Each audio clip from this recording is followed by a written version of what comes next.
So hello everybody here in House Marion at the Goetheanum in Dornach, and hopefully today or later in other places of the world we will go on with our serial of lectures about Hebrew Judaism.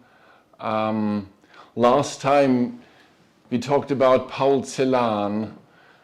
It was last year, but this year we had a certain surprising event, but because we wanted to commemorate Franz Kafka on his death day, and so it is also part of this serial of lectures.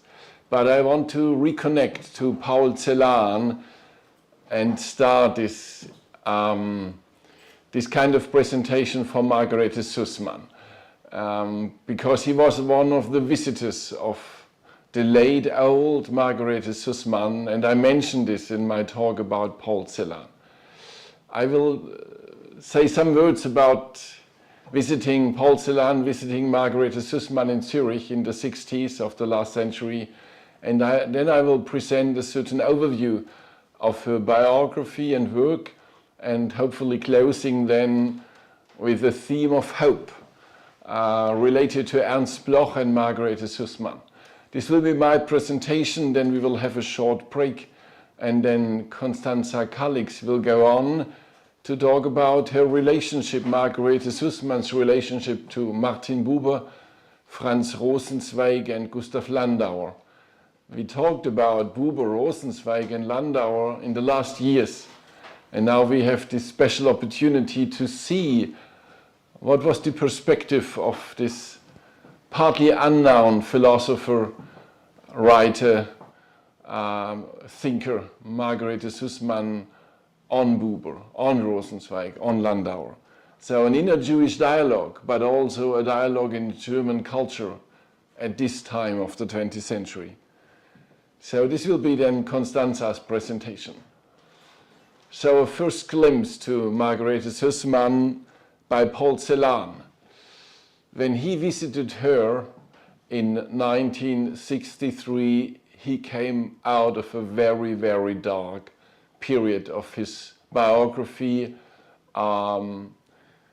We talked about it, and it's well known, I think, that Paul Celan underwent serious depressions and almost psychotic states of the mind in the late 50s, beginning of the 60s. And it had to do not only with the traumatization of the biography and the Jewish destiny in the Shoah and after the Shoah, but also in the anti-Semitic experiences after the war. And he really felt persecuted and severely damaged by people, Paul Celan, and in these extreme states of feeling persecuted and really in a way of an extraordinary state of consciousness, I personally don't like to shift it into psychiatry, because it was reactive in a way. In one of these deep, deep situations, very dark, he obviously decided to go to Margarete Sussman. He didn't know her personally, but some of her writings, and sent obviously a lost letter, lost now, but at this time in life, a letter to her 90th birthday with greetings. And also then sent her some of his poems or the books he published, and also the very wonderful and deep, deep speech address he gave when he got the Georg Büchner Prize. And he asked if there is a possibility to see her, to come to see her. And during this stay in psychiatry, he came across a book of her about interpretation of biblical figures, and was again deeply touched about these writings, about Moses, Ezekiel, and others, and how intensively he read it. You can see it in Marbach, where the literary estate of Paul Celan partly is with these kind of underlinements and exclamation marks. And so he was invited to come, of course. I don't need to tell you with what pleasure I will receive you, was the answer of Margarete Sussman. As I mentioned, at this time 90 years old and living in a very small flat alone in Zurich over decades now. And this was then in the 9th of May 1963 when he came to her. It was the first of 4 visits he made until 65. He came to talk to her, but he also came for her advice. And he also came to read poems for her, and unpublished poems as well. And later on in his thankful letter, he summarized his experience saying, "Dear Margarete Sussman, in a time of complete isolation, it was you and your books. You were the person to whom I was allowed to attach a hopeful thought.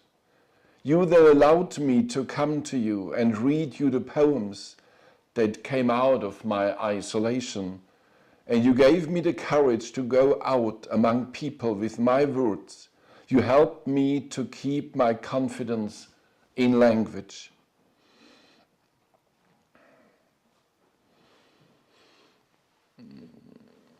Yeah, she, in some of her books, wrote about the urge to dialogue, the call to call and answer as a Norwegian Jewish nature trait. In her autobiography, she's saying, "As surely as the word compassion belongs to our lives, it is nevertheless the rarest and most difficult, because it is only completely real where a person enters completely into the life of another." And this was obviously an ability of her. And she was really a person who was able to give advice and comfort for many people. She was, by the way, very astonished by this letter from Celan when he was talking about his isolation. And she answered saying, "When you were here with me, you seemed so completely turned towards life." She had an impression of life and hope, and so forth. She was a little bit irritated and wondering why he felt so isolated and his loneliness. And in one of the letters she's saying, maybe your loneliness has to do with you being politically very left, as she heard. Because she said, "I was the same in my biography, very left. And this makes us isolated." And she's talking to him about her nearness to, it is not the left of our time, to be honest, the political left, but it was this kind of hard socialism, because she's talking about Gustav Landauer and her close relationship to Landauer. And Landauer was close to Paul Celan's heart since he was a boy, I would say, in Bukowina, in Czernowitz, when he was reading Gustav Landauer, who was killed in the German Revolution in 1919. She still was wondering, as I mentioned, why he was so isolated or felt so lonely. And in one other letter, she's saying to him, I also know about the difficulties in your fate." And she means about the loss of the parents in the Shoah and many of the friends and all fate in general. The mere fact that a person is giving the genuine grace to say what he is suffering and to say it as you do, seems to me as if his life has been blessed. You know probably that she's quoting Goethe in this sentence about the grace to say what he's suffering. But on the level of Celan, as he was able to do it, she regarded him as blessed, as Ilana Shmurli also did it later. And probably also Celan knew about this kind of blessings, but also about this kind of depressions and loneliness. When she died, after these 4 visits and some letters and wonderful conversations about poems and Jewish destiny, he was also in psychiatry for a long, long time, half a year or a little bit more, and heard it there. And as a personal gift from her, he got, after she died, the letter of Gustav Landauer sent to Margarete Sussman and preserved by her. They had more letters, but this one survived, and later on it came to Paul Celan, and he always kept this letter of Landauer to Margarete Sussman together with her letters to him. There could be a lot to say now about this relationship and the meaning of Margarete Sussman's books and words for Paul Celan. Also her underlinement of carrying the existence of being a Jew, the responsibility of living a Jewish life, standing upright, standing firm, Judaism of the heart. Many of these words of Margarete Sussman play an important role in Celan's life. Now we'll come to her. Who was this, at this time, 90-year-old woman? What about her biography? What was behind her when Paul Celan came to see her in Zurich? She was born half a century before him. I mean, he was born in 1920 in Czernowitz, as I mentioned, Bukowina, and she was born in 1872.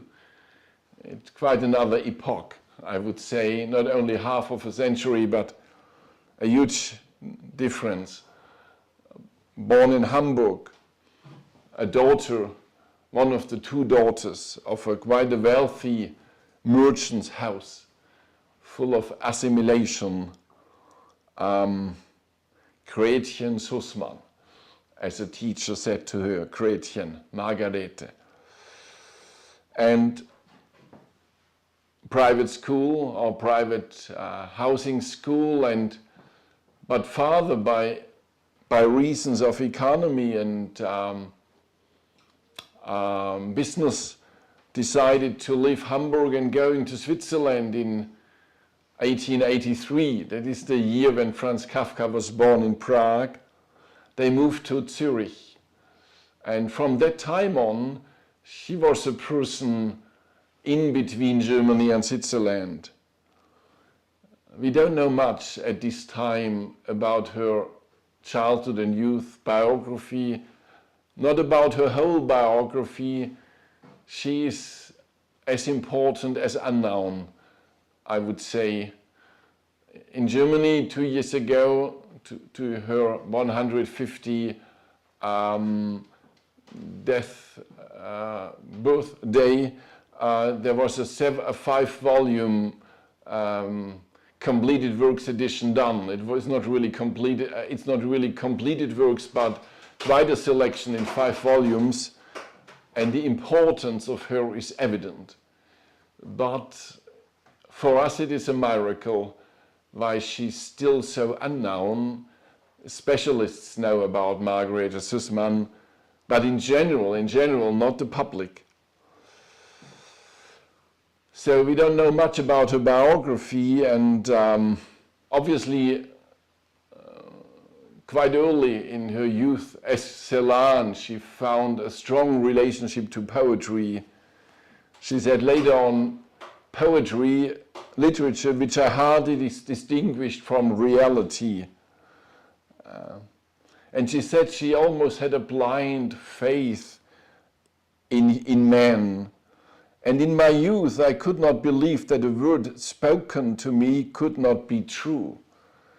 That's why it was so difficult for me for a long time to understand evil and its role in human life.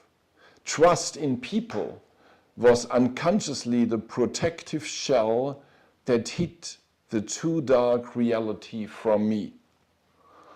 In these 93 years of biography, she had then to undergo these experiences. But of course, dark experiences came also in her biography early, or ruptures. So father died when she was 20 years old, and then mother went back to Germany with the daughters. But mother became ill as well, obviously a kind of a psychiatric illness. I would say the family was a little bit burdened with this melancholy situation. Mother was in need of care, maybe also against suicidal tendencies. Father, as long as he was alive, forbid her to go to university and doing academic studies, which were at this time almost restricted to men, even if Rosa Luxemburg studied early and did a PhD in Zurich at the time of the childhood and youth of Margarete Sussman. I only mention it because Rosa Luxemburg was of great importance for her. So they went to Hanover when she was 20 years old, and obviously there began also a kind of a search for Judaism. She went to Rabbi Seligman, and in a way she took a decision. In her book about Job, she said, there is no fate for the Jewish people to be Jewish. To be a Jew means to decide. For every individual of the people is born a Jew, but he only becomes a Jew by choosing to be. This was, of course, her understanding of Judaism. But his studies were not mainly Judaism, it was painting and applied art at university or academy in Düsseldorf. And a loving friend died very unexpectedly, maybe one of those closest to her heart, Erich Kircher.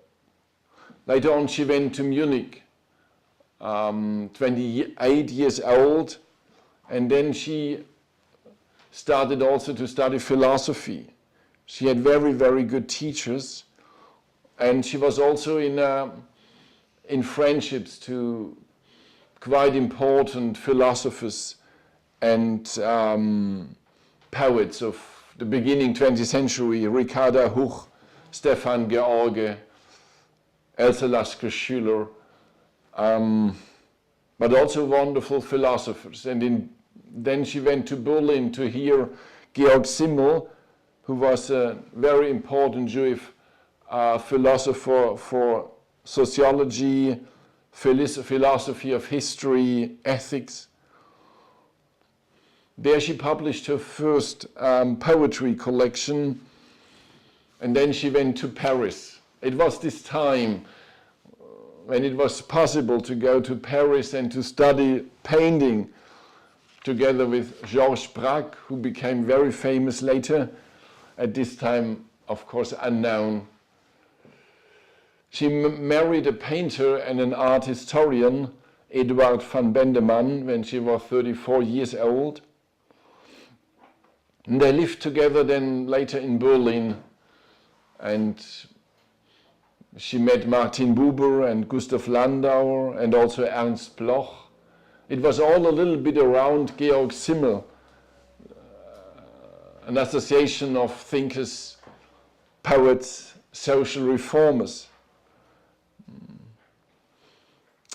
And we'll find her first essay on Judaism in 1997.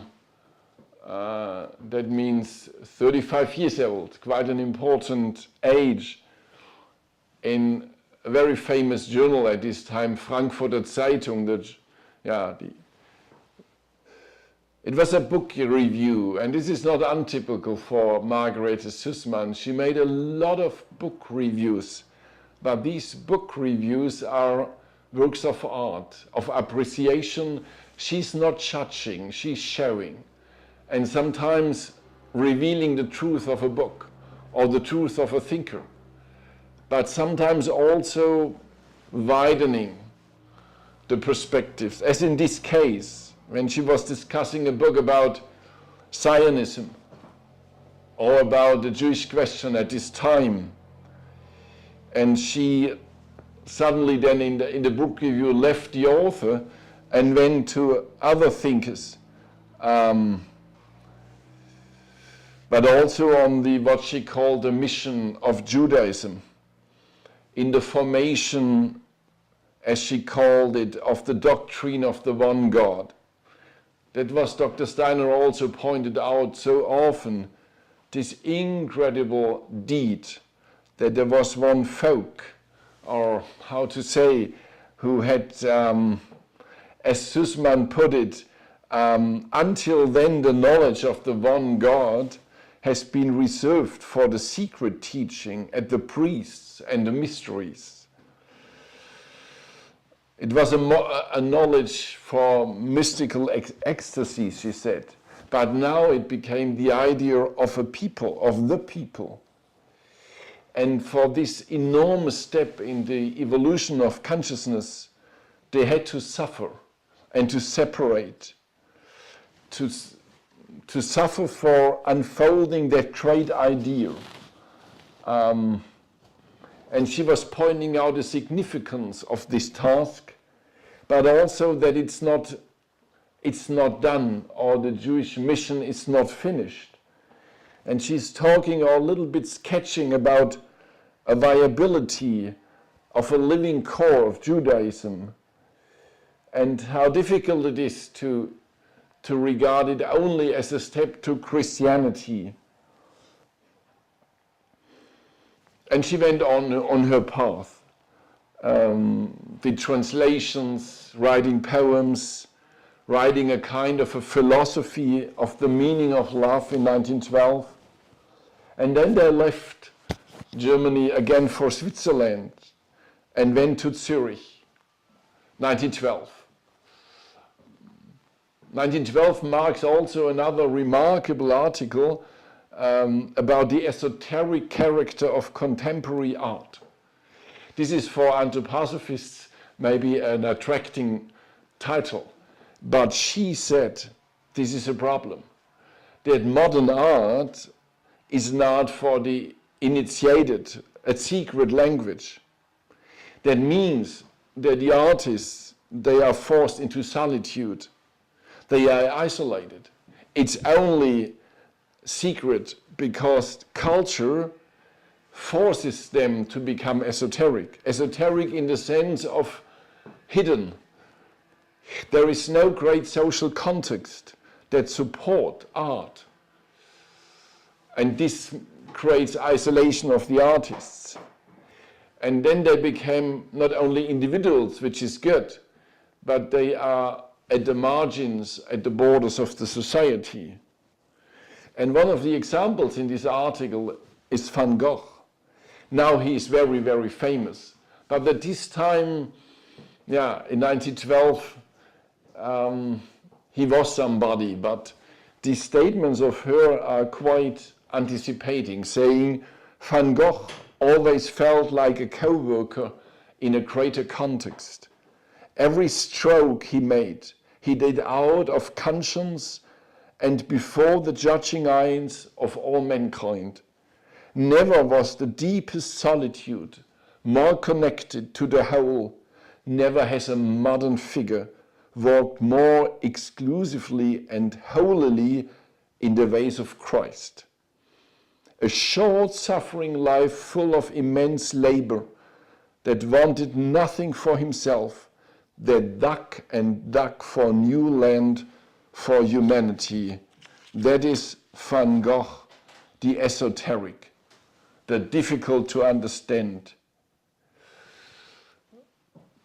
So esoteric in this sense, not as a kind of superior value, but as a kind of a reaction of being forced to be an outsider to secret science, occult science. For her it was not attracting, because science doesn't belong to the private sphere. It belongs to the public sphere. And so quite interesting. And many other articles. I only touch some of them and try to keep the time in mind. The outbreak of the First World War, as you know, the incredible beginning of a 20th century full of the abyss. And she said that she was confronted with the guilt of apolitical life.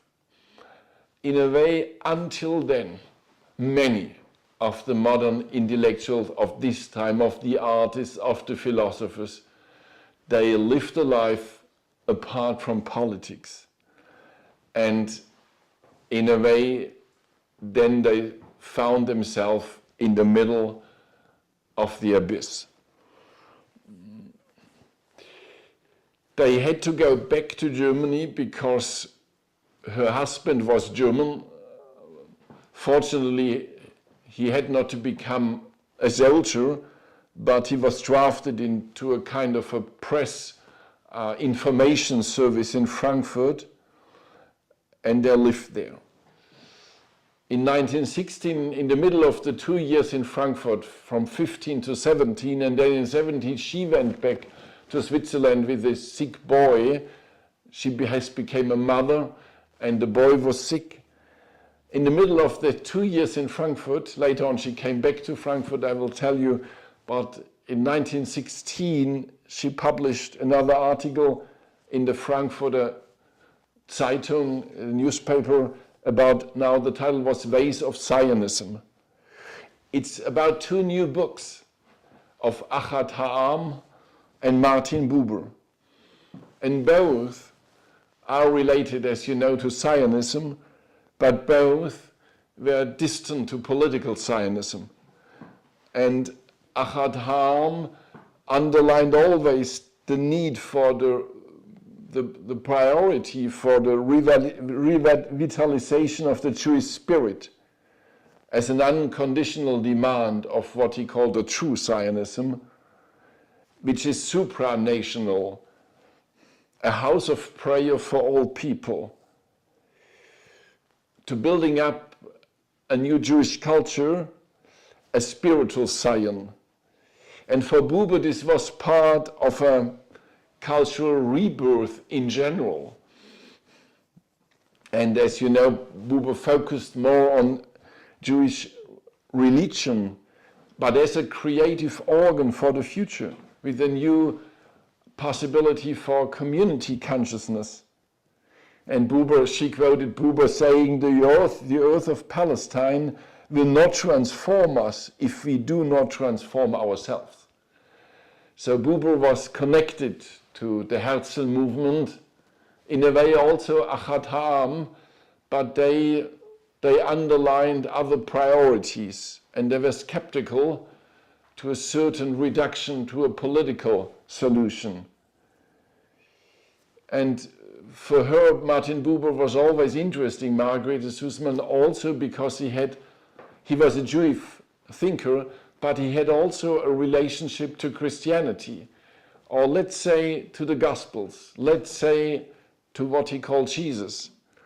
And she quoted the sentence from Buber, the early Christian movement became unfruitful for the Jew when it turned the truly Jewish proclamation of Jesus that everyone could become a son of God by absolutely living into the teaching that only faith in the only begotten Son of God could win eternity for man.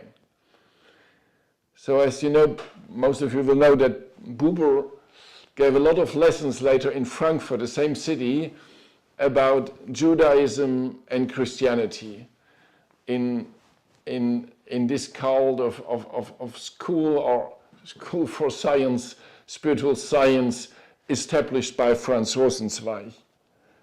And she started in 1917 being a regular contributor to Martin Buber's organ newspaper, The Jew.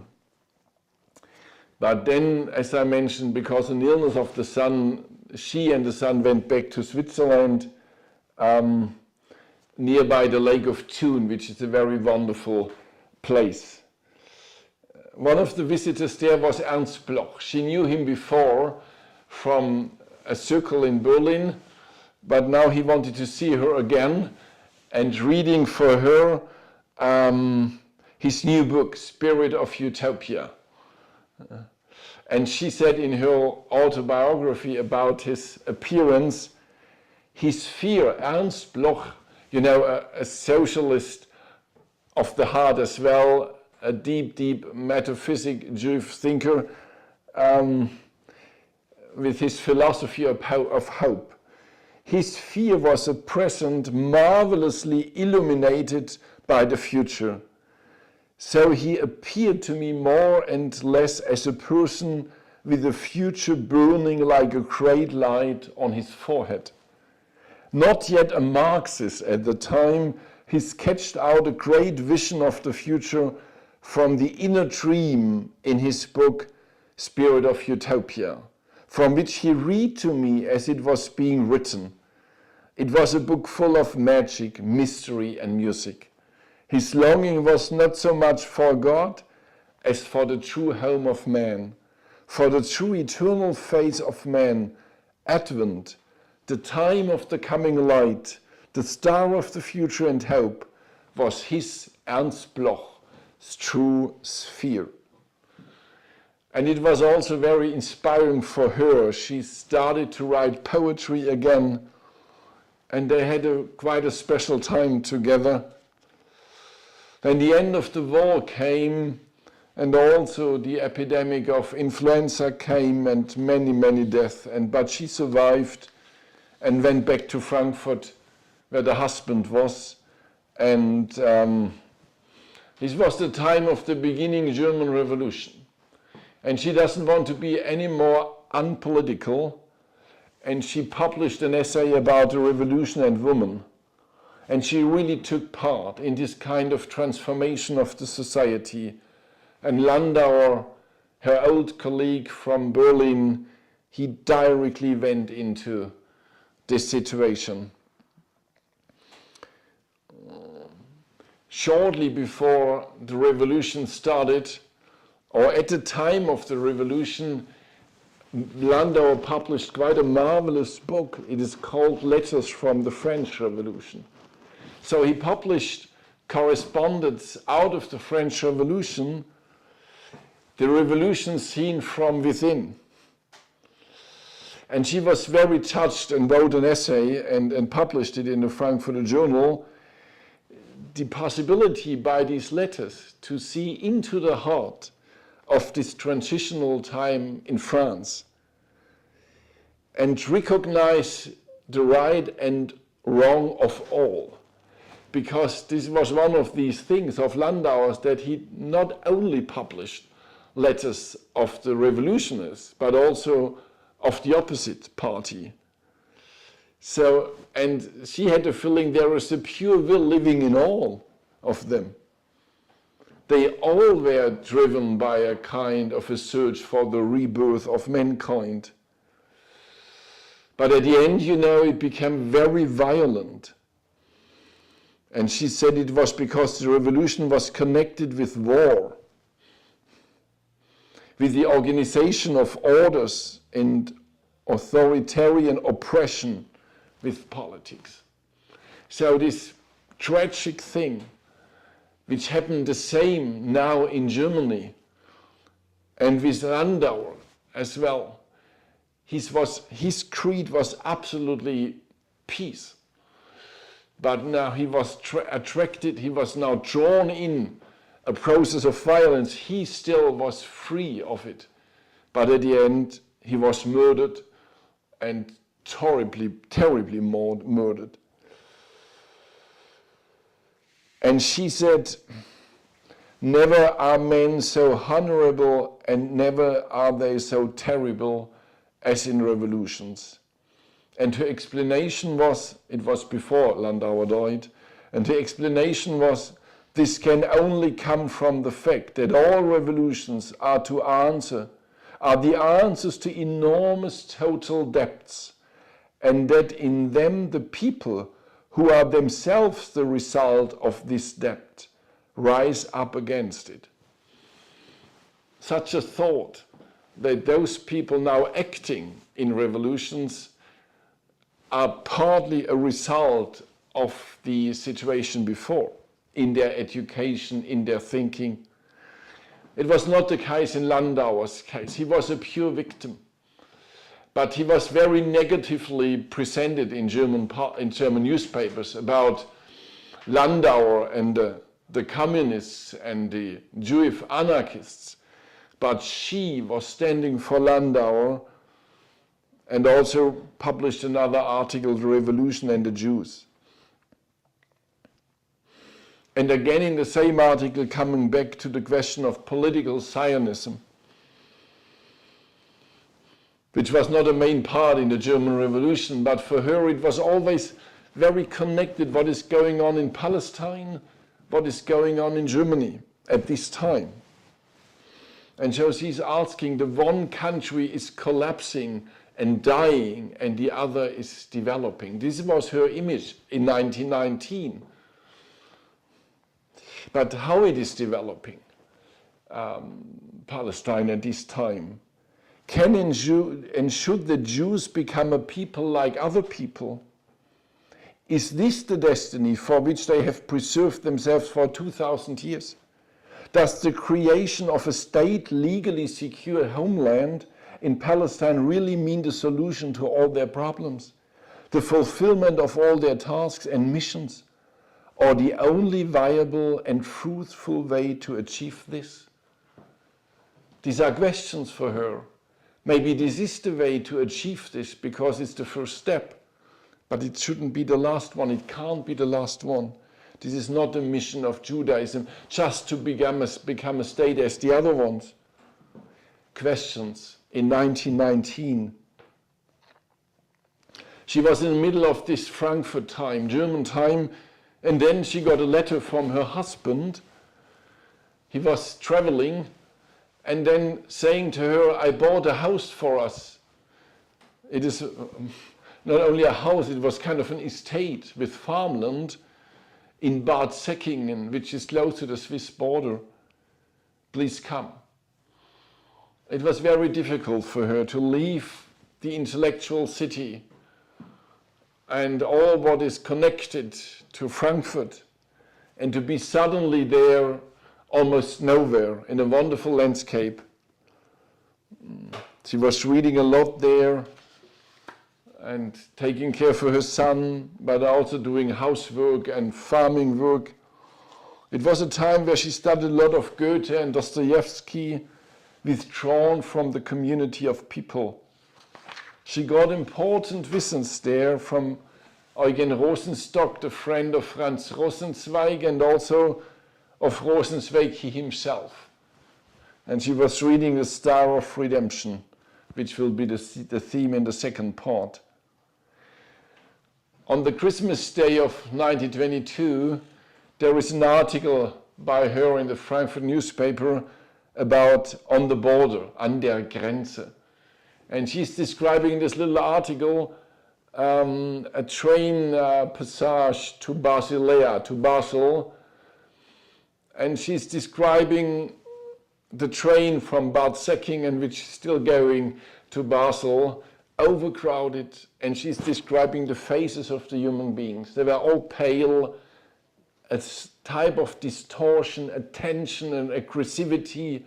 Germany in 1922, this was not only a poor country, economically lost, but also a country full of aggression, political tensions, radicalization, and it was, oh, what a kind of an atmosphere in the train.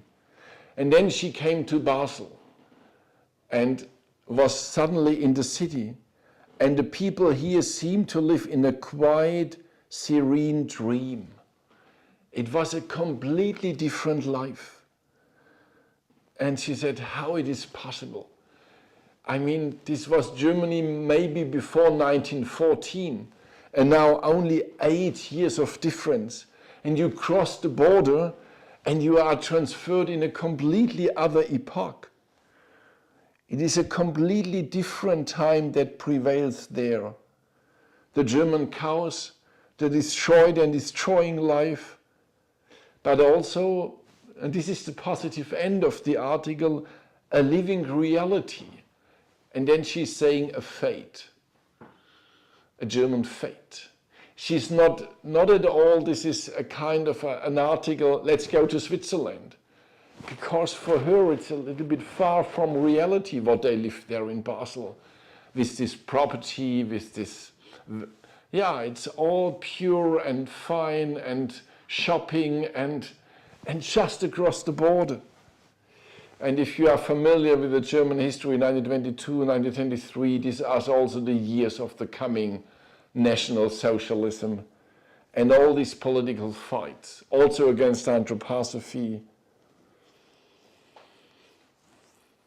Landauer died in 19.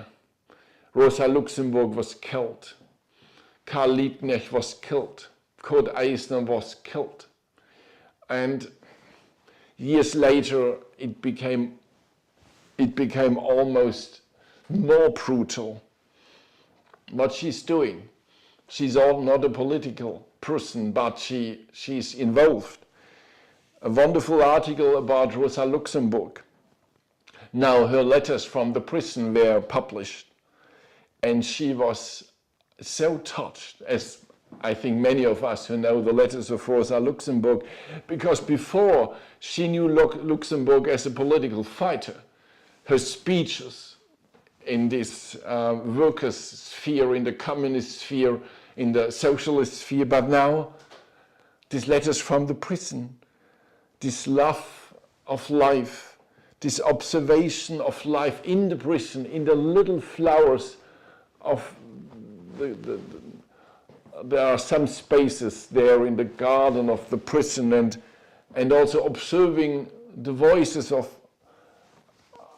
the birds, and a purified spirituality, a marvelous inner peace, a spiritual strength. And she said, first I could not understand, but then I realized by a certain passage in the book where she's describing animals who were mishandled by the prisoner, the guards there, the treatments of animals. And then she realized her commitment to wounded life. So there was this spirituality of Rosa Luxemburg, but on the same time a kind of political engagement. In 23, the article. So her kind of presence in German public, yes to Landauer, yes to Luxemburg, yes to Hasidism, a wonderful description of a new book of Martin Buber. He's praising Hasidism, and she's describing it. It was the year of inflation, of destroying inflation. She had the feeling that everything undergoes destruction. Also her marriage. Her husband left her, and for her with another woman, and for her it was a sacred reality. She could not believe it. and she left home with the boy in a meaningless misery, without any wisdom, and traveling different cities. One of her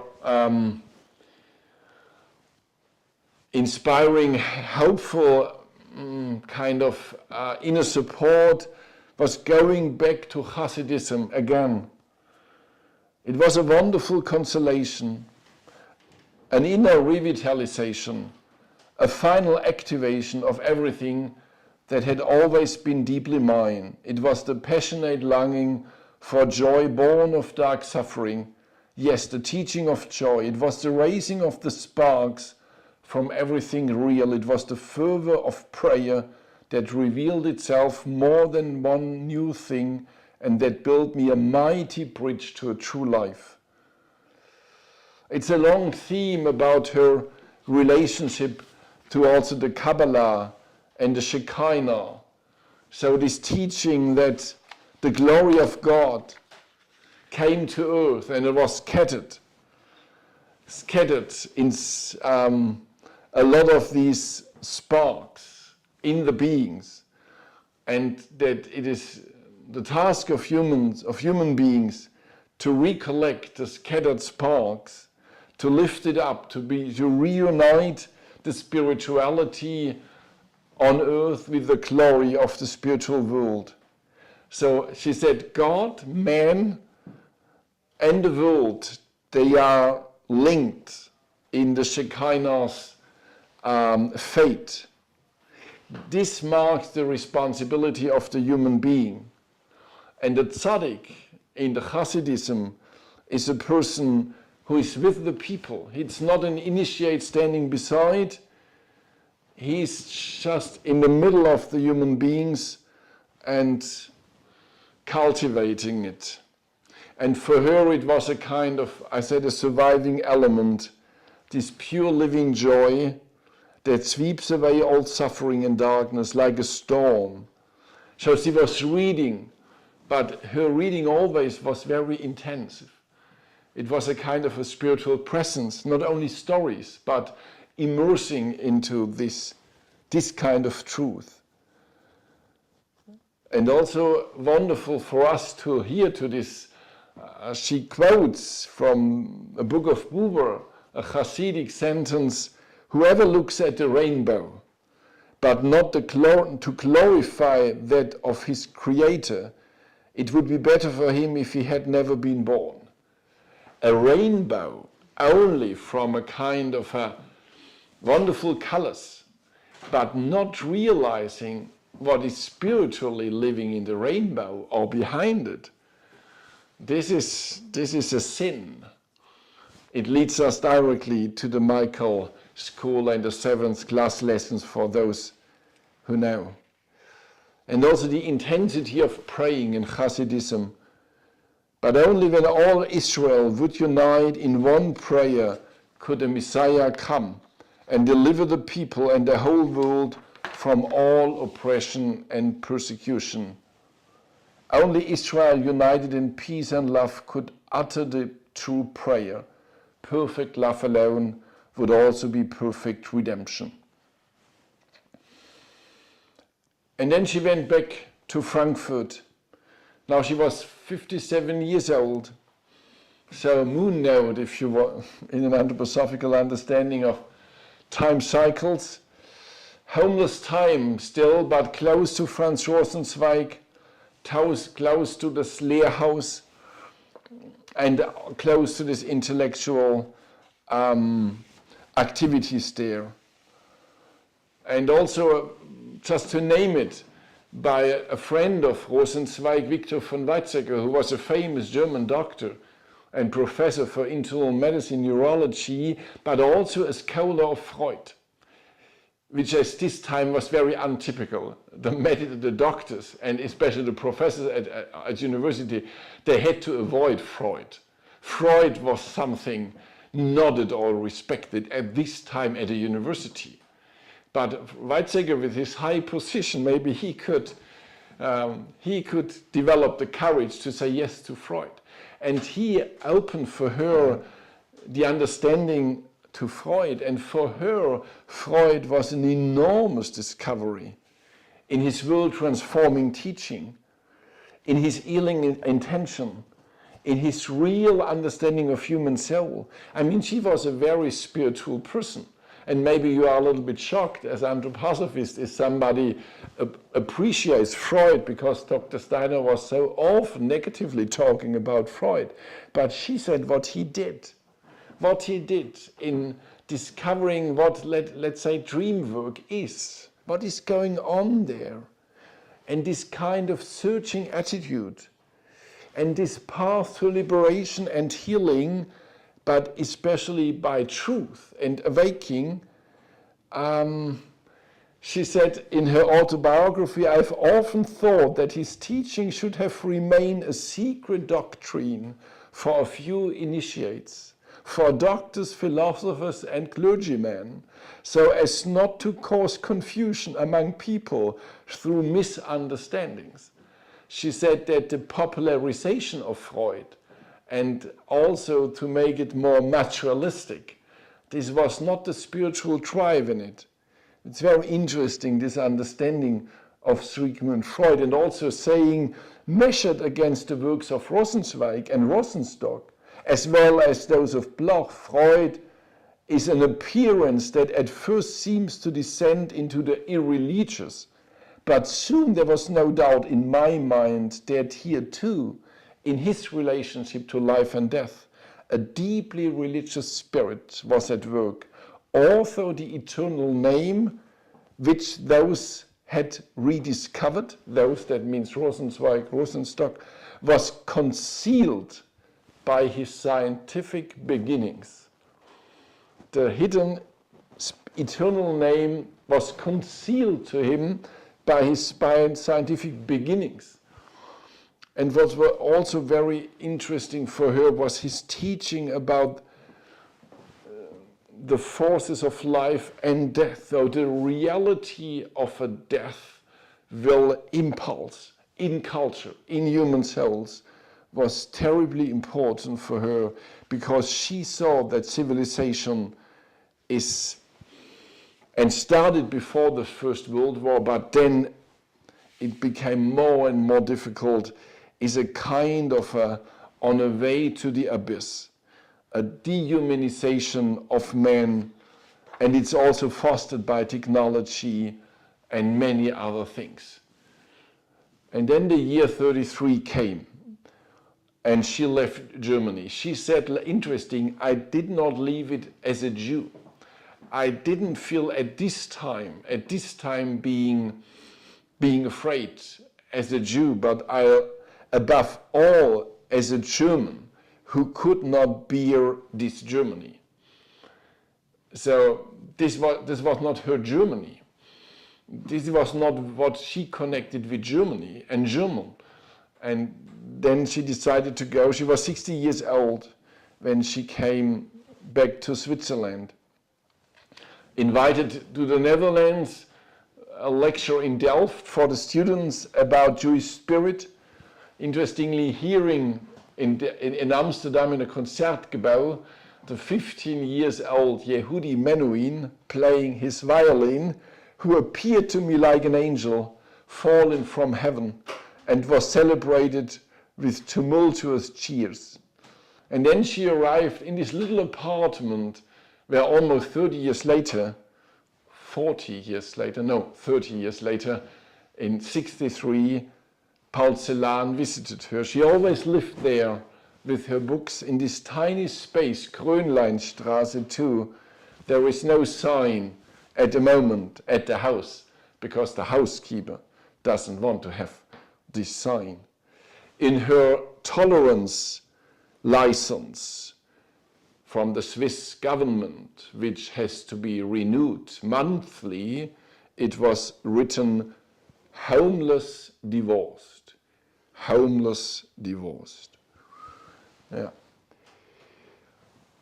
And anti-Semitism played also a role in Switzerland, and she became new friends there, as always in her life. I only wanted to mention the name of Leonhard Ragaz, who was a very famous socialist priest, a Christian thinker and friend of Martin Buber. And in his circle, she was quite often. Walter Nick, a very wonderful professor at University of Zurich, many of you will know his books. Elsa Lasker-Schüler, many meetings. But because she published articles in the journal of Leonhard Ragaz, she became a speech and publication ban, the suspicion of left-wing extremism. But with a pseudonym, she went on. She wanted to get her sister into Switzerland, Paula, but she was arrested by the German policy at the border and committed suicide. Now I jumped to 42, in the middle of the Shoah. There was many people who could not come into Switzerland because the Swiss government closed the borders and it was difficult to come in. And she died, the truest, kindest, closest person, as Margarete Sussman said. She started in those years, obviously, to write, in her own understanding, the most important book. She was preparing about the book of Job and the Jewish history. What a kind of endeavor in the middle of the Shoah to go in the story back of Job and to connect it in what is going on. The book was published in 46 in the first edition, and the second edition was published in 48. Soon after the book was published, or maybe some weeks before, Gershom Scholem visited her. This friend of Walter Benjamin, we will think about him in November in this serial of lectures, with his dark eyes of such kindness. And this was a beginning conversation with Gershom Scholem, decisive for many things in my life. She was able really to recognize human beings and spirits in a very, very wonderful way. And she respected absolutely the specific gifts of all of those big spirits. And to her son, who was now grown up, she sent a letter when Scholem came the second time to visit her in the little room, that a professor of Jewish mysticism at Jerusalem University, one of the greatest living scholars, came to her for a great conversation. Incidentally, during this conversation, I realized how completely European and fundamentally Christian my own thinking is. Yeah, the book is difficult to describe. She was publishing and then sending on his request to Scholem. A person close to Franz Rosenweg said this book about Job is a continuation of the Star of Redemption after the Holocaust. A difficult interpretation, but yeah, she brought this book. In the second edition also with a comment to the newborn state of Israel, which was also difficult to write. And she had a mixed relationship to it because she absolutely saw the need and also the need for resistance, this young generation who underwent war and now passionate in their heroic resistance movement and now defending themselves and what they started. But on the other side, she said, what is beginning now there is alien to the Jewish nature, with the military defense and with a state that requires it. The people have drawn into themselves a piece of the chaos that is alien to them and thus endanger their inner existence even more than their outer existence. With this form of life, it shares in the bloody aberrations and distortions of the world of nations that is deeply opposed to it. It shares in the curse of nationalism, in the growing numbness of life, in the apocalyptic cooling of the heart, in which the life of humanity grows cold. Can the messianic legacy still be administered in such a reality? Is the realization of the simply human still possible in it? It is the same question. She never came to a final conclusion, but for her it was clear that the end aim must be a supranational peace order, which aims to the development of the whole world as the only saving decision. Today, because of every time of flooding by a world judgment, it is the destiny of the Jewish people, enclosed above the sinking world, in the ark, that holds the seed of all living things, to wait for the dove with the olive branch, which indicates the sinking of the waters, in the hope of persevering and enduring. And very, very necessary to understand and also maybe to recapitulate in our days is the last chapter of the whole book, the 9th chapter of the book about Job, about her book, is titled Hope. Hope. And this is very necessary for our time, for Israel, but also for the whole world. What she's describing there, and also, now time is out, what she's describing not only as a local problem, for her what is going on in Israel, in Palestine. At this time, we are in the 1940s. This has to do something for the world, with the world. And she's describing why. Because for her, it is not just one people and another people. What is going on there will have consequences for the whole evolution of the world. But it's wonderful how she tries to bring it in an element of hope at the end. And the last sentence of the book is, we who know so infinitely much, who know far too much, we know nothing. We know nothing of what matters to us alone, of the plan in which we are involved and from which we live. But that is also why we do not know whether this dark world of ours, which has drifted completely away from redemption, is not the closest to redemption. She never returned to Germany. There was one invitation, or many invitations, but she said, I would only come to talk about Judaism. And then there was an invitation for getting to the University of Heidelberg to give a lecture about the hope of Israel. And she decided to go, and she prepared a lot. And when she left the house, she turned around to look for the housekeeper, and then she fell down. She fell quite often in her life, and she was now again very ill for 2 years, had 3 heart attacks, and got blind.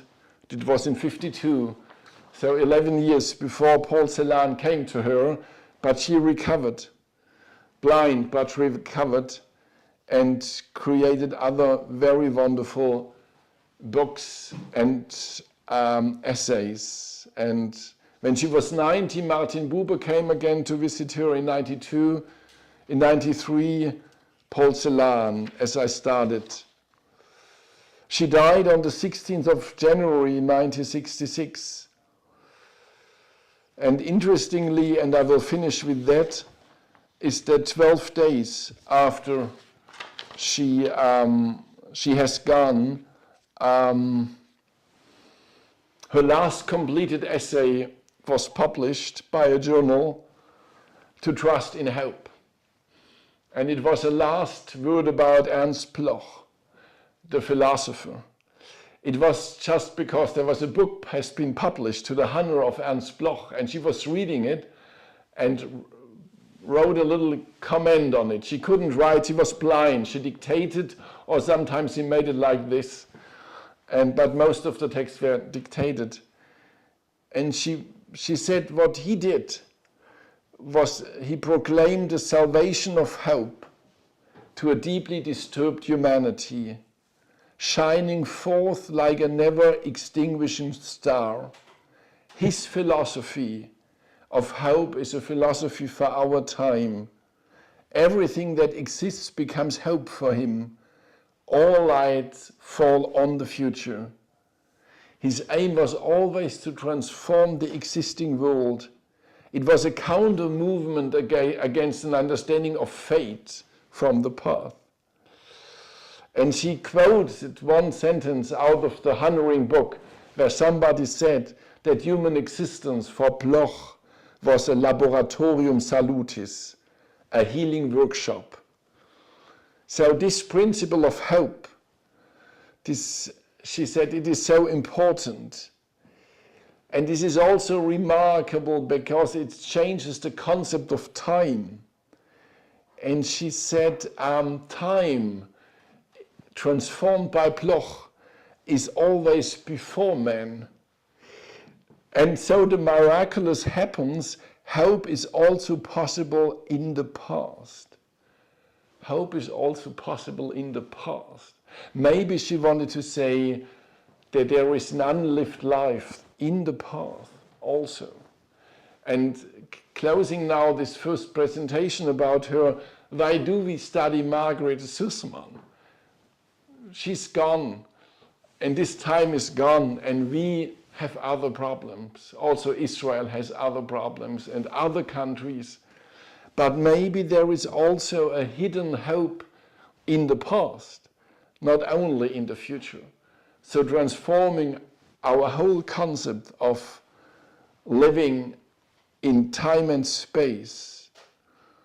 Yeah, she quoted a sentence by Bloch, philosophy is never the ultimate, but it makes us sensitive to which we cannot be achieved on earth. Philosophy as a getting sensitive for this which is beyond earth. In the heart of being you will live is out of a poem, a sentence of Margarete Sussman. In the heart of being you will live. I hope that this first presentation opened a certain door to her. Now we will make a short interruption, and then Constanza Kalix will go on seeing with the eyes of Margarete Sussman, Martin Buber, Franz Rosenzweig, Gustav Landauer, but also with her own eyes to see Margarete Sussman. Thank you for your attentiveness.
Welcome to the second part on this evening about Margarete Sussmann here in the Haus Marion, nearby the Goetheanum, and wherever you are, and thank you for joining.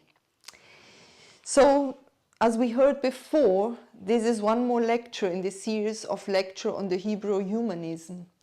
And I would say that it's a great joy for us in the general anthroposophical section to present a little bit about Margarete Sussmann. She was a very important thinker and writer of the 20th century. She lived for more than 19 years, and she witnessed in a very, very special way what happened before the First World War. During this time in between, she witnessed also the Second World War, and she lived until, as we heard before, 60 more years. And if we look to that, we can see in which way she was able to see those who had other thoughts, those who had other possibilities to start something in a world that was in general in absolute disruptive declination. And it is very remarkable, as we also heard before, that she was in a certain sense forgotten. Not so many people knows about her, and she was able to do something that maybe we are all called to do, and that is to read our time. She was a reader of her time. She was able to see in the moment itself that things were going on, their importance. She was able to picture a picture of a time, but not only of that what was living at that moment, but she was able to see and to write and to say words about the seeds that lived in this really deadly time in between the wars and during the wars and after the war. So to see where are seeds, this is something that is not so common. And she was able to, and this also is a testimony of her unbelievable capacity to receive in an active way the thinking, but also the impulses, and we could say the life of others who are living for the impulses of humanity and working against this unbelievable deshumanization. And today I would like to share a little bit of that, what was her view on three of these many persons that she met, three of many of her friends, Martin Buber, Franz Rosenzweig and Gustav Landauer. And probably also Landauer or maybe Rosenzweig are not so well known, and I would like to invite you, if you haven't heard that before, there are also lectures about the three of them, Buber, Rosenzweig and Landauer, because they have been also part of this series of lectures on the Hebrew humanism. If we look to these friends of her, we can see that all of them, the three of them, were born in the last years of the 19th century. So Gustav Landauer was born 1870, he was the oldest of them. Then Margarete Sussmann, as we heard, was born 1872. Then Buber was born 1878. And the youngest one, so we can say Franz Rosenzweig, was born 1886. All of them in Jewish families, all of them in the German-speaking world, Buber in Vienna and the others in Germany. And if we look then to their time life, we can see Landauer really was killed, and so his life was very short. We can say he was living until 1919. Martin Buber, he lived for almost a whole century. He died 1965 in Jerusalem. Franz Rosenzweig also had a very, very short life. He died 1929 in Frankfurt.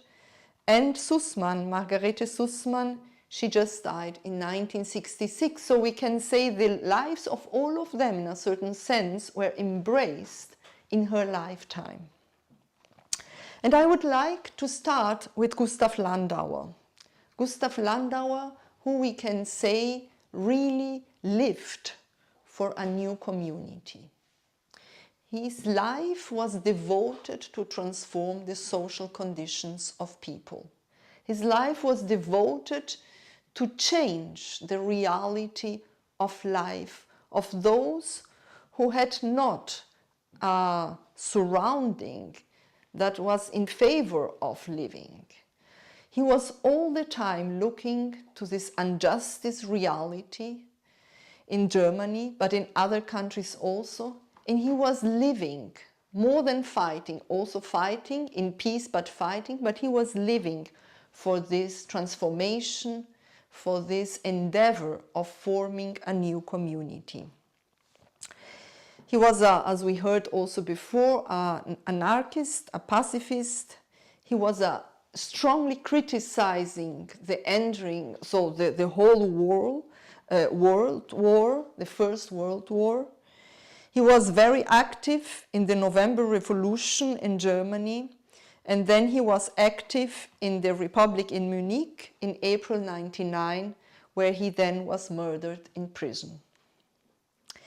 And Margarete Sussman writes about him, also about Rosenzweig and about Buber, in her memories that she wrote when she was very, very old and almost blind.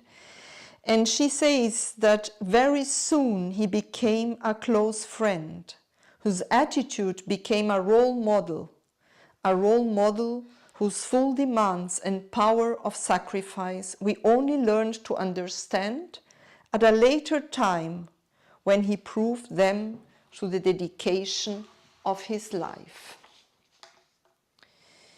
Landauer's numerous writings full of serious wisdom, his belief and his faith in humanity inspired spirits such as Proudhon, Bakunin, Kropotkin, and also the young Richard Wagner. In his literary work, Landauer dealt with almost everything in the past and the present significance.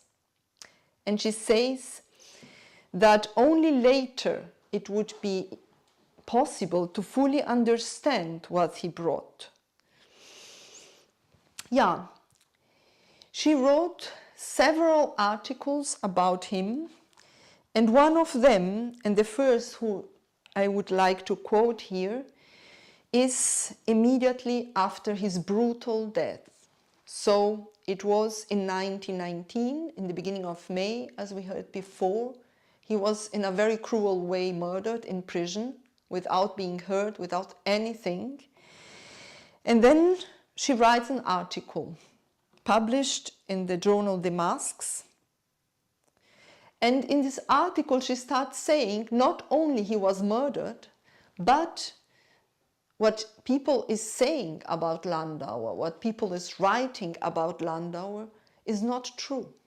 There is a deformation on the gaze, on the view of this human being. Who was Gustav Landauer, she writes. No matter how much opinion may rage about him in the light of recent events, he is not one of those whose character image will fluctuate in history, distorted by the party's hatred and favor. For we have an image of him not only in the more or less distorted public and private opinions of men, but he himself has left us a clearer one in his writings. And so she wants to let us know in this writing after his death, who was he? And she writes wonderful things. She writes about how he wanted to liberate people from their, as she describes it, their self-created misery, and how he dreamed of liberation. She writes, he wanted to open the lives wide with the radiant key of his love, his spirit for all goods and values. He wanted to lead people into the chambers of their own hearts, where the gold and the precious stones lie so richly and are so abysmally locked away.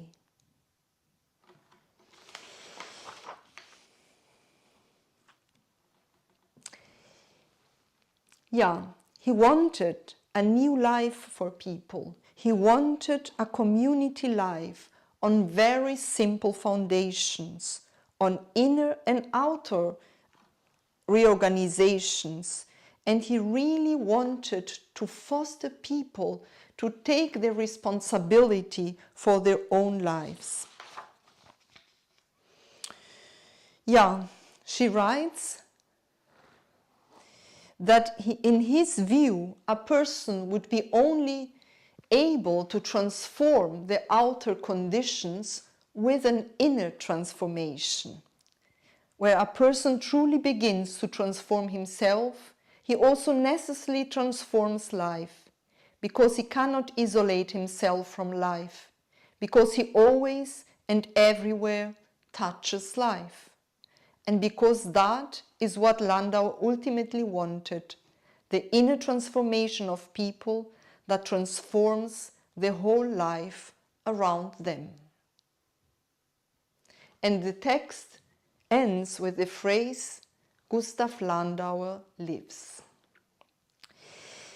Yeah, then 10 years after his death,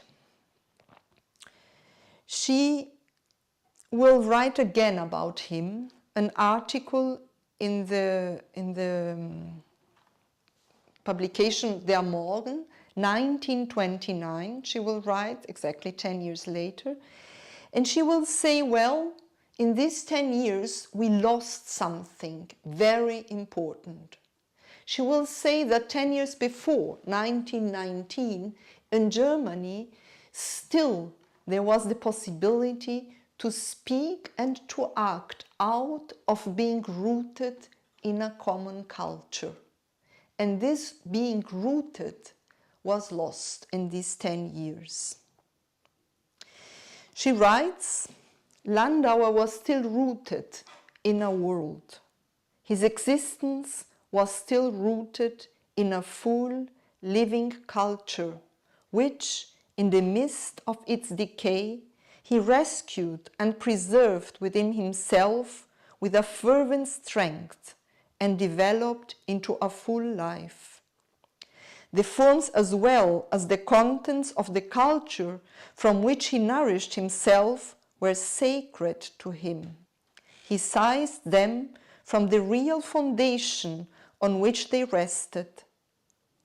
With regard to the justification of cultural values for the construction of life, on this point, where all our most difficult and darkest problems arise, there was no question for this great revolutionary. His entire revolutionary thinking and actions were rooted precisely in a layer that has become questionable for us today, the spirit. The spirit was the soil of this great tree, from which he drew all the strength for his work and his life. So he was rooted in the spirit, and for him the spirit, she says, was the soil of his great tree. Yeah, and this changed in the eyes of Margaret Sussman in between 1919 and 1929. And I think, in the sense of what I said in the beginning, she was reading her time. 10 years later, she looks back and said, something was lost again. Yeah, I would like now to go to a very, very close friend of Gustav Landauer, When Gustav Landauer died, this very close friend said that he almost died with Landauer. It was a deep harm to lose this friend. And this very close friend to Landauer was also a close and important friend to Margaret Sussman, and this was Martin Buber. And in the same way as Landauer longed for a transformation of society in the sense of building a new community, we can say that Martin Buber opened worlds for the possibilities of the formation of new conditions of the understanding of the human being. And it's very interesting that he was the one who published, after Landauer's death, first text of Gustav Landauer, and he called the book with his first publications, The Human Being in Becoming. So also Buber could see in that what Landauer brought, something that would transform the human being. In her memories, Margaret Sussman writes about Martin Buber, about her first impressions. My first impression on seeing this delicate, slight man was, this is not a human being, this is pure spirit. And what Martin Buber has opened up to us since those early days, whole worlds have become our own through him. Not only the world of Hasidism, but also a new interpretation of contemporary thoughts, and then again his work in Israel. Added to this is a piece of the deep wisdom of China and Tao and Chuang-Tze, his translation of Chinese fairy tales, and finally his spiritually powerful translation of the scripture, initially with Franz Rosenzweig and then entirely on his own. And then she writes, a serious friendship with Martin Buber connected us from the beginning on. A serious friendship. And when Martin Buber turned 50, she wrote on the 8th of February 1928 in a journal, Die Badische Presse, about many of the aspects of that what he already achieved in his first 50 years. And she writes about also her discovery of Hasidism. She could discover this realm, this unbelievable cultural gift that Martin Buber could make visible at that point, coming from the old tradition of the Hasidic people. She had a deep connection with that. And in a very sensitive way, she writes about this aspect of his work. She writes, it was not only the ancient documents of the Jewish people from which Buber gained the image of the perfect human being. It was a far more recent, closer revelation from which the human being, living in the spirit, confronted him as the image of human being. It was the marvelous revelation of the Hasidic mysticism rediscovered by him and passed on to us in his simple, creative translations of its legend.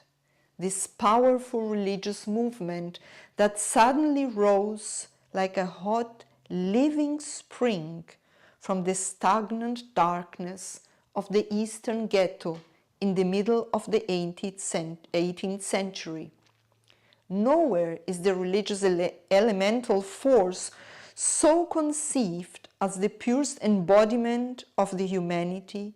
Nowhere is the life of the holy man so completely alive in the image of God as in this movement, in which, in the midst of the bleak rationalism of the Enlightenment, out of the half-death and the detached Talmudic intellectuality of the ghetto, the whole human being storms into the whole of the world, into the living creation of God and the great wings of his love. It's a beautiful, the whole man, the whole human being storms into the whole of the world, into the living creation of God on the great wings of his love. And she could hear that in the stories that Martin Buber brings from this tradition of the Hasidic stories. Yeah, and then she also, and many times, she will write about his endeavor, together with Franz Rosenzweig, to translate, to rewrite, we could say, the so-called Old Testament into German.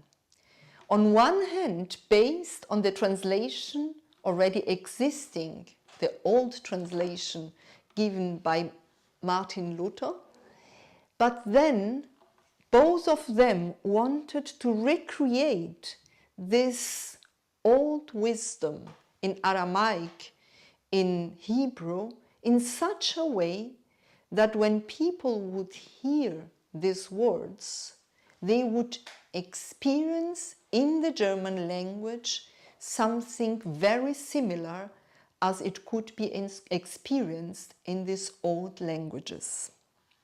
And she writes for his 15th birthday the enormous venture of a new Bible translation in a time such as ours, without connection, without form and word.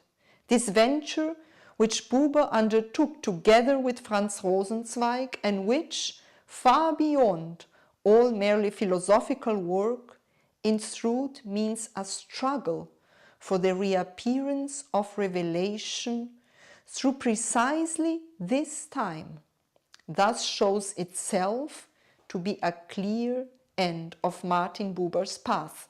According to his own confession, the goal of this translation is finally the name of God.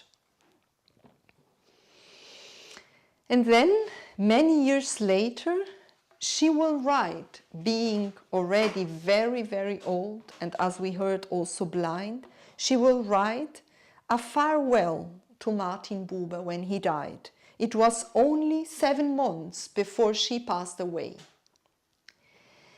And she says that he was a central person for this 20th century. She will write, "It is an abundant life, a life fulfilled, of which I have to bear witness here, a life that, in the midst of the most serious catastrophe of his people, to whom he served with his entire existence and work, for whom he gave himself completely, appears to be nowhere inhibited, everywhere supported by life itself. Everything that this man overcome, everything that he took on as a task, life itself lent him and hand in every situation. It was as if he had found a home everywhere on earth at the right time." What kind of a wonderful word for someone who just passed away, to say it was as if he had found a home everywhere on earth at the right time. Yeah.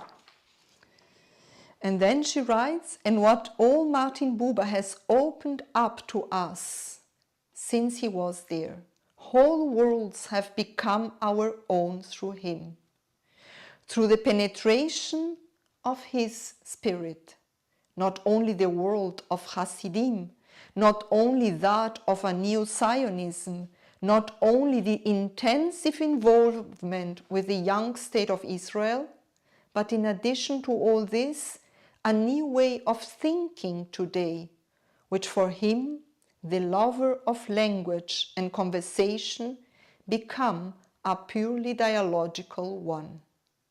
And yet, I have done him an injustice with that very first thought.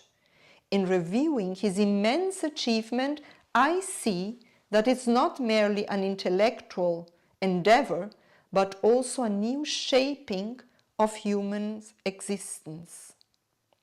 And now she quotes him, "Man is the being that recognizes his position in relation to the world and is able to continue this recognition.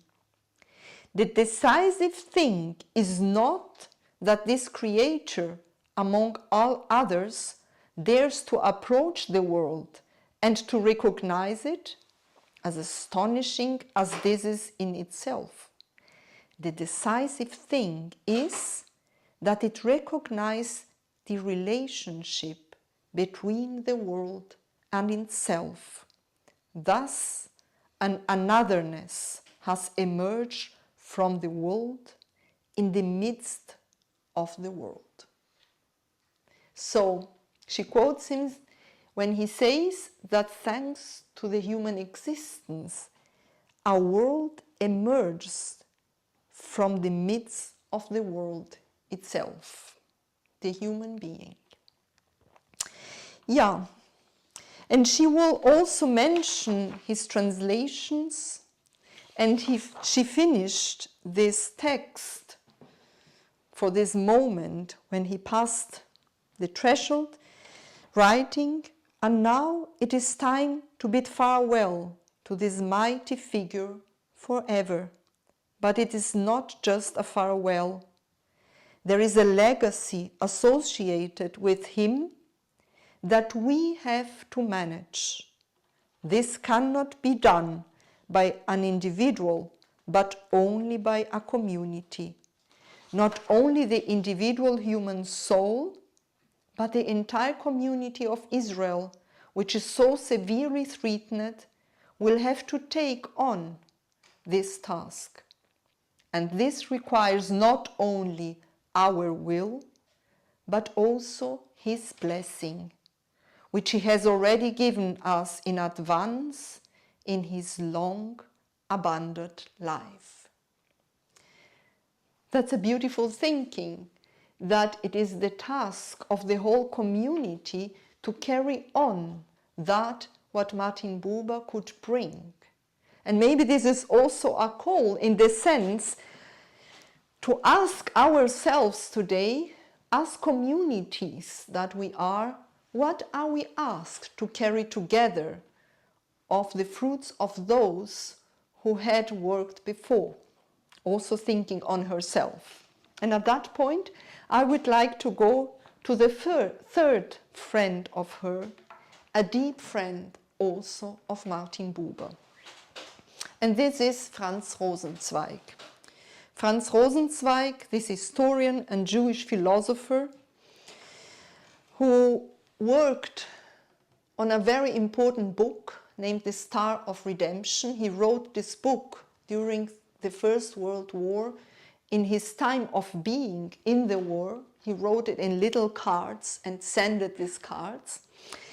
And then, when he already was very, very ill, because he became very ill and lived with this unbelievable illness for 8 years, he started at that point this big work of the translation of the so-called Old Testament together with Martin Buber. Yeah, and also in her memories, again I would like to start with her memories. She writes about her encounter with Franz Rosenzweig. And she says that in a very difficult time of her life, when she was really not there for anyone else, she says, "Only when Rosenzweig called me, I was always there for him. And sometimes I was allowed to read to him from Luther's translation on the Bible." She was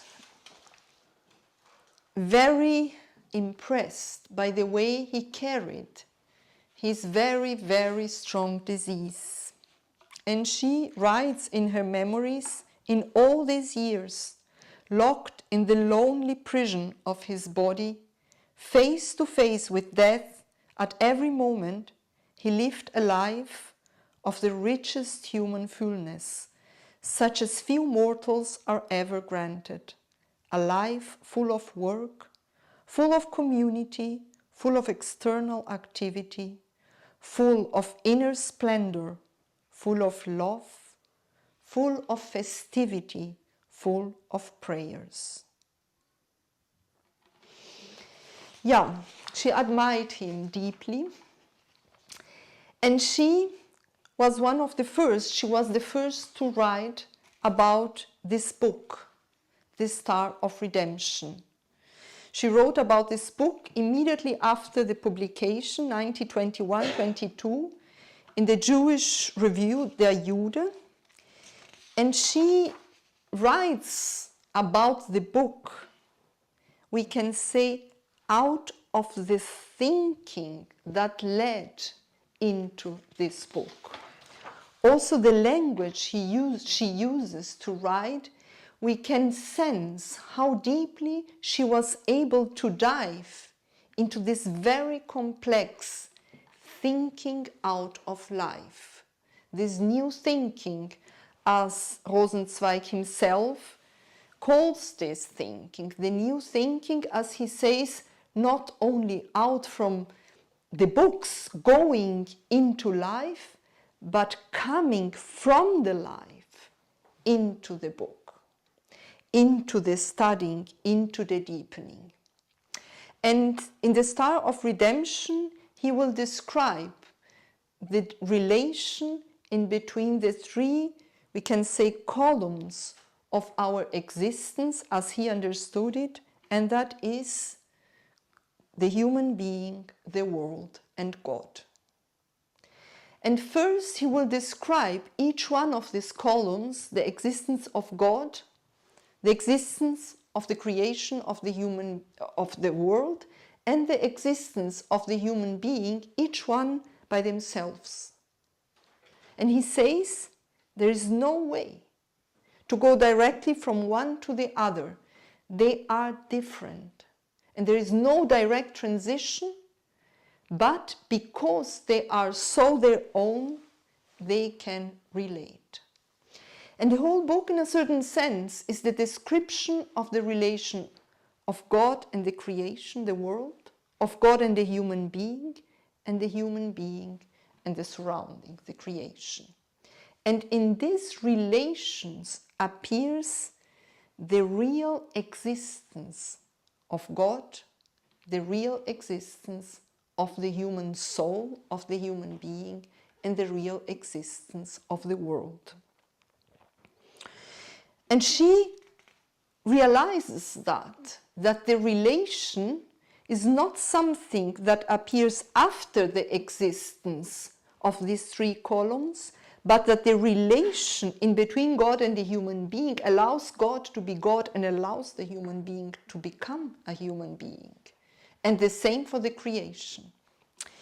And then she describes that, and I would like to quote a little bit of what she writes.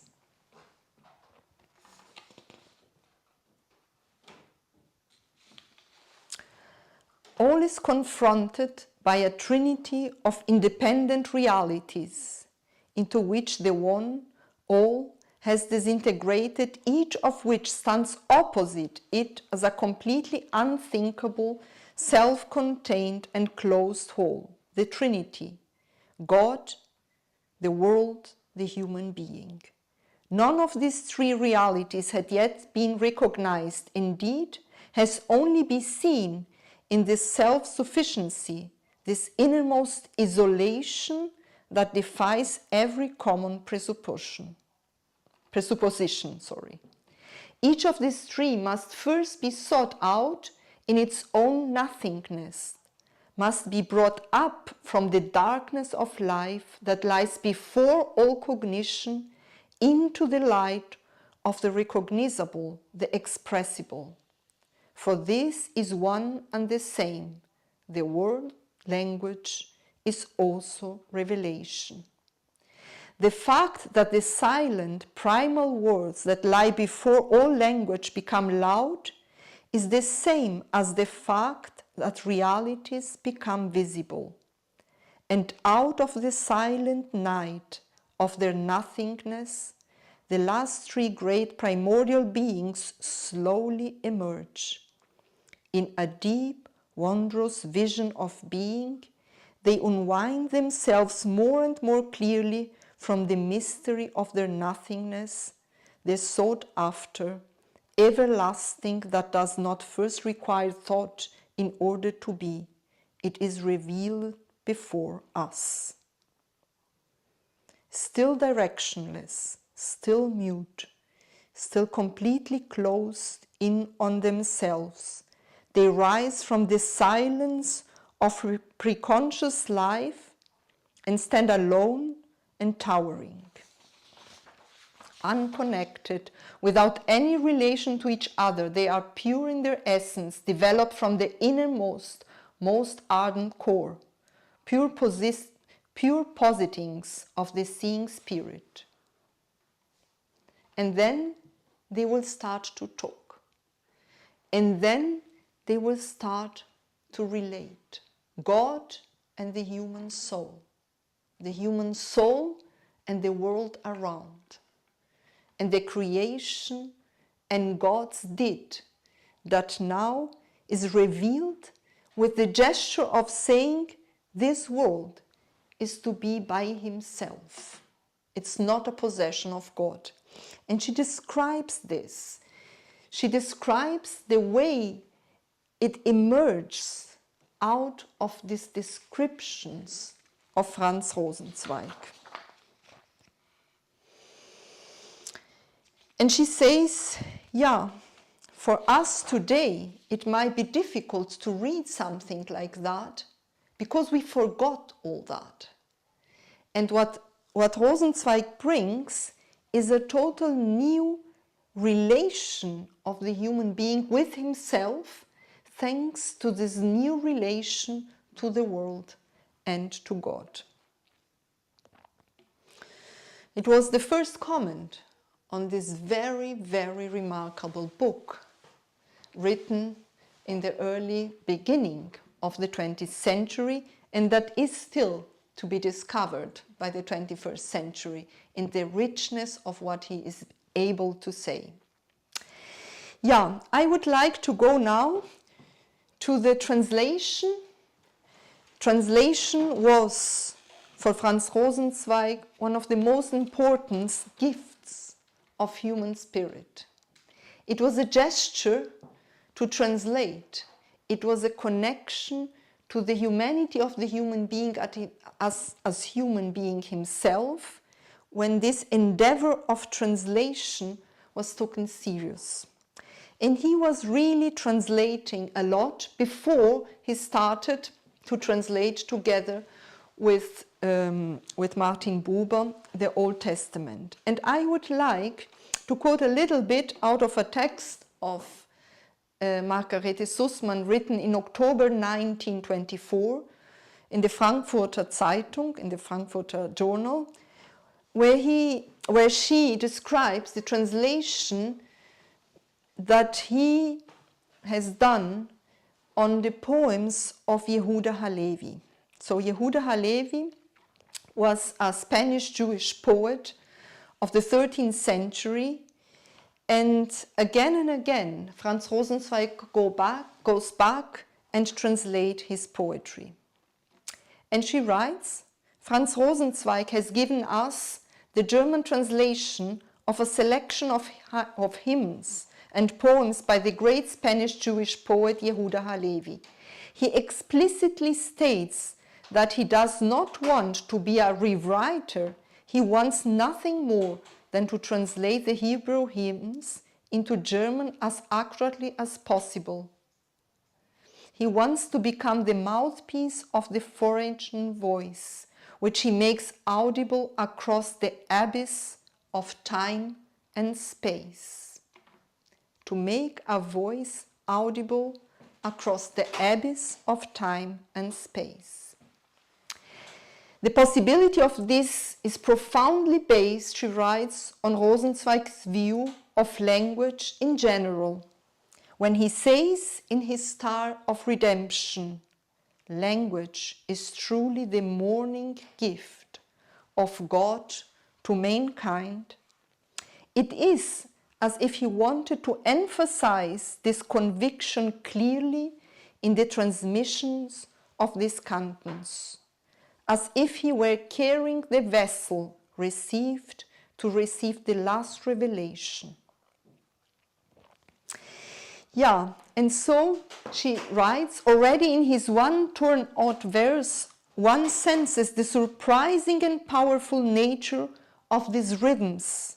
One feels that every word of the book proclaims that this translation, precisely because it is not an adaptation, has become all the purer and more perfect poetry, creative elevation of what is most one's own from a common depth, a world of light radiating out of the darkness, in which poet and translator are united, so that the two languages appear only like the two attributes of the one substance.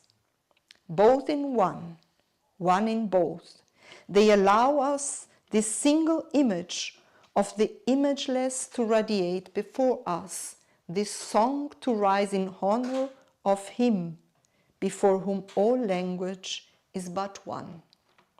And I would like to quote some lines of this translation, and then I will go to the end of this little presentation.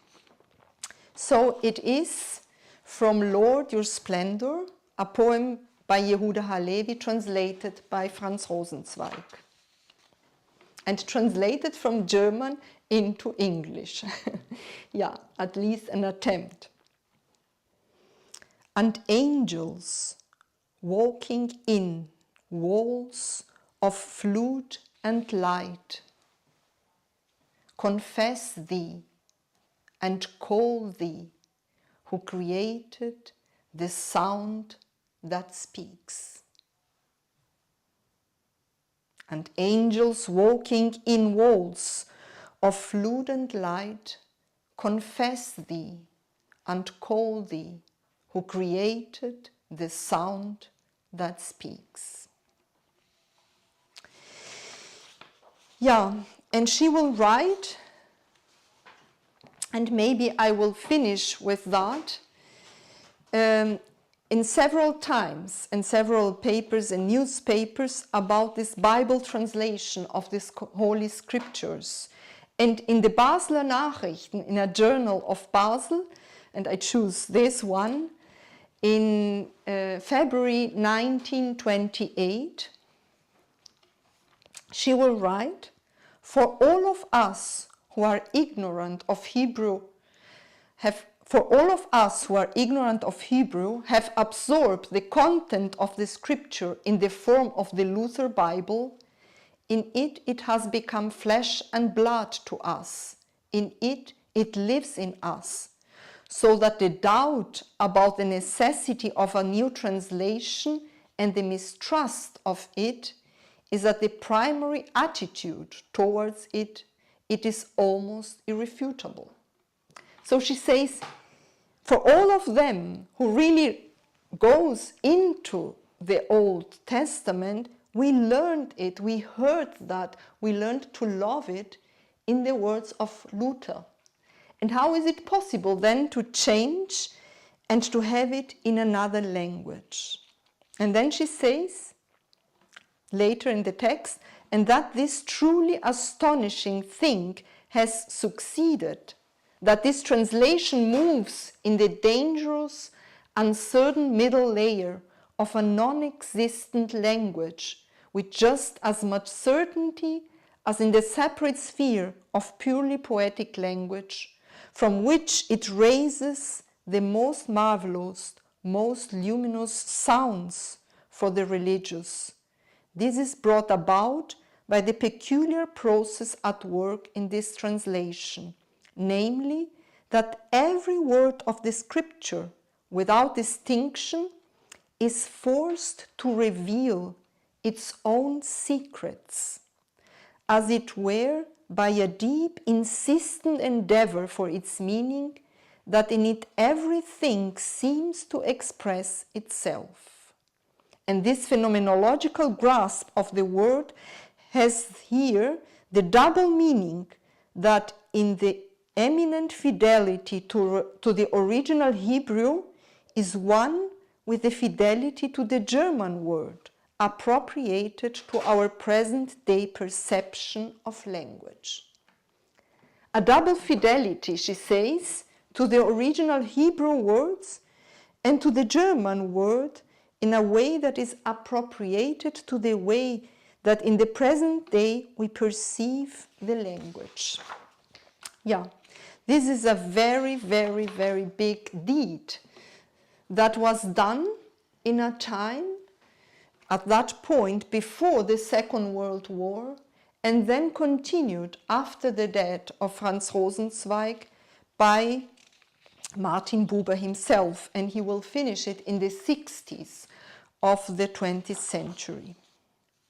Yeah, and when he died, she also wrote about him, and many years later, 1955, around 1955, she will again write about Franz Rosenzweig. She wrote many times about him, and she will write then, it's after the war, the Second World War, we are separated from him not only by a general world catastrophe, but also by the particular catastrophe of the two worlds from which his life was built, the disintegration of Germany and Judaism. Yeah, and then again she will write that his life was always full of work, full of community, full of external activity, of inner splendor, of love, of festivity, and full of prayer. And maybe I will finish then with these same words of Yehuda Halevi, which he translated also in the sense what she could hear, not only in the words of Franz Rosenzweig, not only in the words of Gustav Landauer and Martin Buber, but of many others. She was able to hear this sound that speaks. And angels walking in walls of fluid and light confess thee and call thee, who created this sound that speaks. Thank you very much for your hearing. Thank you.